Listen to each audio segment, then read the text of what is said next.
Приступаем к новой теме. Тема называется «Жүмле охырында куйыла торган таныш билгеләре». Знаки препинания, которые ставятся в конце предложения. 15-ші күнегу. Жүмлеләргә айырып оқы. Прочитай, разделив на предложение.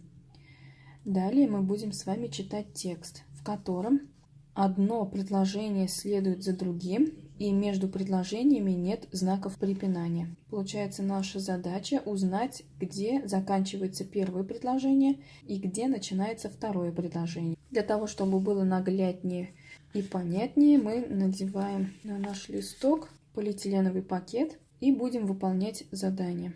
Начинаем читать. Ильфат окуще. Точка. Следующее предложение начинается с заглавной буквы. Ул беренче сыйныфта укый. Точка. Иртен с заглавной буквы. Иртен ул физик күнегүләр ясый. Аннан соң юына, тешләрен чистарта, урынын җыештыра. Точка. Заглавная буква. Иртәнге ашны ашагач, мәктәпкә китә. Ильфат акыллы, тәртипле малай. Шуңа күрә аны барысы да яраталар. И предложение заканчивается точкой. Давайте переведем. Ильфат – ученик. Он учится в 1 классе. Утром он делает физические упражнения. После этого моется, чистит зубы, заправляет постель. После того, как позавтракает, идет в школу. Ильфат – умный, воспитанный мальчик, поэтому его все любят. Давайте ответим на вопросы. Сұрауларға жауап бер. Текст неше жүмледен тора? Из скольких предложений состоит текст? Давайте посчитаем. 1, 2, 3, 4, 5, 6, 7. Барлығы 7 жүмле. Всего 7 предложений. Жүмлелер нинди тавыш белән әйтелә? Каким голосом произносится предложение? Что можем сказать? Предложение произносится спокойным голосом. Жүмлелер тыныч тавыш белән әйтелә. Тыныч – это спокойный. Тыныч тавыш белән әйтелгән жүмле ахырында нинди билге куела? Какой знак ставится в конце предложения, сказанного спокойным голосом? Тыныч тавыш белән әйтелгән жүмле ахырында нукта куела. В конце предложения, сказанного спокойным голосом, ставится точка. Получается, мы можем объяснить ученикам или своим детям, что если предложение произносится спокойным голосом, то ставится точка в конце этого предложения. И как мы с вами убедились, в этом тексте тоже просто спокойным голосом объясняется, кто такой Ильфат, в каком классе он учится, какой он мальчик. 16-ші күнегу. Иптәшеңнән китап сора. Уңай җавап алгач, аңа рәхмәт әйт. Попроси книгу у своего товарища. Когда получишь положительный ответ, скажи ему спасибо. Это, получается, нужно составить диалог между двумя товарищами. Давайте представим, что товарищей зовут Ильсур и Марат. Сәлам, Ильсур. Сәлам, Марат. Хәлләрең ничек? Әйбәт. Синең хәлләрең ничек? Әйбәт. Миңа китап биреп тора аласыңмы? Ни өчен? Минеке өйдә калган. Ярар. Мә ал. Рәхмәт. Переводим. Привет, Ильсур. Привет, Марат. Как дела? Хорошо. У тебя как? Тоже хорошо. Ты мне можешь дать книгу? Зачем? Моя дома осталась. Хорошо, на, возьми. Спасибо. 17-нче күнегү. Диалогны ука. Прочитай диалог. Фәрит, бүген театрга барабызмы? Фарид, сегодня пойдем в театр? Койсы театрга? Какой театр? Кәрим Тинчурин исемендәге театрга. В театр имени Карима Тинчурина. Ярар, барырбыз. Хорошо, пойдем.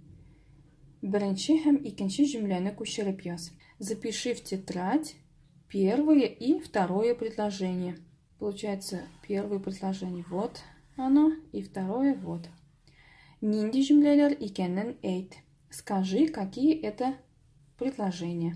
Мы с вами узнали, что в предложениях ставится точка, а здесь стоит вопросительный знак. Наверняка ответ есть в правиле. Сорауны белдерген җөмлә ахырында сорау белгесе куела. В конце предложения, выражающего вопрос, ставится знак вопроса. И получается, знак вопроса стоит в первых двух предложениях нашего диалога, так как данное предложение произносится, во-первых, с вопросительной интонацией, во-вторых, они обозначают, что у произносящего есть какой-то вопрос. Мы узнали то, что в конце предложения, во-первых, может быть точка и может быть знак вопроса. 18-нче күнегү. Сорауны һәм җавапны белдергән җөмләләр ахырына тиешле тыныш билгеләрен куеп күчереп яз. Запиши, поставив необходимые знаки препинания в конце предложений, которые выражают вопрос и ответ. Видим реплики. Сейчас будем определять, какие будут знаки препинания в конце данных предложений. Песи, коя бараса? Вопросительная интонация. И у нас есть вопрос, поэтому ставим вопросительный знак. Кошка, ты куда идешь? Эбилерге барамын. Иду к бабушке. Ответ. Онда нәрсә бирәләр? Вопрос. Что там дают? Ике колак май бирәләр. Дают 2 ложки масла. Аны кая куярсың? Куда его положишь? Мич астына куярмын. Положу под печку. Это уже ответ. 19-нче күнегү. Сәнгатьле итеп укы. Прочитай выразительно. Кем нәрсә әйтә? Кто что говорит? Май йөри һау-һаулап. Яшимен ди йорт саклап. Мәши әйтте мияу дип. Тычканга мин уяу дип. Шул чак сыер мөгрәде. Мин тәмле сөт бирәмен. Әлейлә аңа әйтте. Бик яратам мин сөтне. Переводим. Щенок ходит, гавкая. Живу, говорит, охраняя дом. Кошка сказала: мяу, я бдительна при охоте на мышей. В это время замычала корова. Я даю вкусное молоко. А Лейла ей сказала: я очень люблю молоко. И давайте прочитаем задание. Көчле хис белән әйтелгән җөмләләрне тап. Найди предложение, сказанное с сильной интонацией. Яшимен йорт саклап. Это первое предложение. Мияу. Тычканга мин уяу. Третье предложение. Мин тәмле сөт бирәмен. Это четвертое предложение. Бик яратам мин сөтне. Это пятое предложение, сказанное с сильной интонацией. Аларны ничек таптың? Как ты их нашел?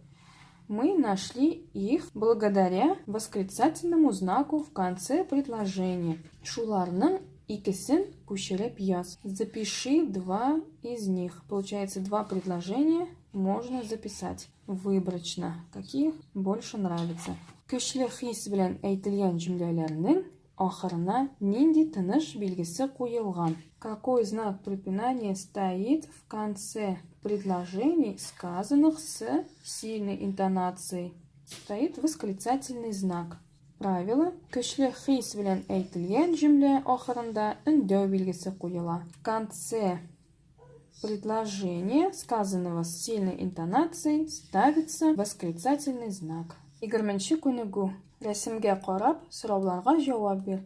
Ответь на вопросы, посмотрев на рисунок. Рәсімге қарайбыз, смотрим на рисунок. Һәм сұрауларны оқыйбыз и читаем вопросы. Рәсімде нәрселер күрәсің? Что ты видишь на рисунке? Рәсімде ағаш сурәтләнгән. На рисунке изображено дерево. Ауыл, деревня. Қар күп, много снега.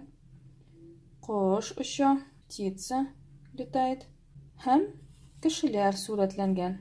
И изображены люди. Бу елның кайсы вакыты? Это какое время года? Бу кыш. Это зима. Кемнәр нишли? Кто что делает? Монда. Здесь. Малайлар хоккей уйныйлар. Мальчики играют в хоккей. Әбисе белән оныгы карап торалар. Бабушка с внуком стоят, смотрят. Бер кеше чанасына от җигеп өенә кайта. Один человек на санках запряг лошадь и возвращается домой. Һәм еракта кешеләр чаңгы шуа. И вдалеке люди катаются на лыжах. Рәсем буенча бер сорау һәм бер өндәү җөмлә төзү. Составь по рисунку одно вопросительное и одно восклицательное предложение. Шуларны дәфтәреңә яз. Напиши их в тетрадь. Үрнәк. Пример. Авылда кышын күңеллеме? Деревне зимой весело? И давайте мы составим свой вопрос. Бу малайларга салкынмы? Холодно ли этим мальчикам? Һәм җавап и ответ. Юк, бу малайларга салкын түгел, чөнки алар хоккей уйныйлар. Нет, этим мальчикам не холодно, потому что они играют в хоккей. Мы сказали это с восклицанием, и поэтому ставим восклицательный знак в конце. 21-ші күнегу. 21 упражнение. Өндәүне белдергән җөмләләрне шатлык хисе белән укы. Прочитай с чувством радости предложение, обозначающее восклицание. Тизәйткеч. Скороговорка. Тизәйт, тизәйт, тизрәк, тизрәк, тиз, тиз, тиз, ди тизәйткеч. Тизәйткеч ул тиз әйттереп телебезне төзәткеч. Переведем. Быстрее скажи. Скажи быстрее. Быстрее, быстрее. Быстро, быстро, быстро. Говорит скороговорка. Скороговорка – это, заставив нас быстро говорить, исправитель нашего языка. Дословно получается исправитель. Можно еще перевести как скороговорка – это то, что помогает исправить недочеты в нашей речи, заставив нас говорить слова очень быстро. Җөмләләр ахырында тагын нинди билге куелган? Какие еще знаки стоят в конце предложений? Посмотрим. Стоит восклицательный знак. Восклицательный знак. После 5 предложений также восклицательный знак. Далее точка и точка.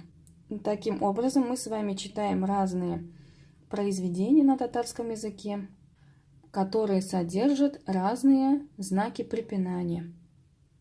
Алга таба. Далее 22-ші күнегу. Җөмләләрне дөрес итеп укы.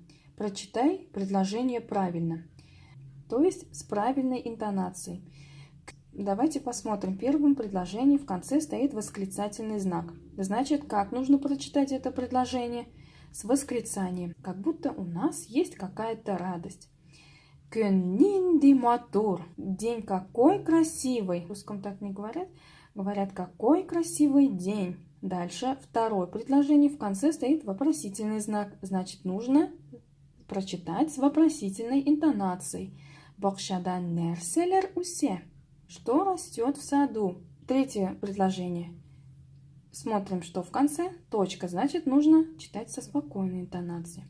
Иртеге футбол уйныбыз. Завтра будем играть в футбол.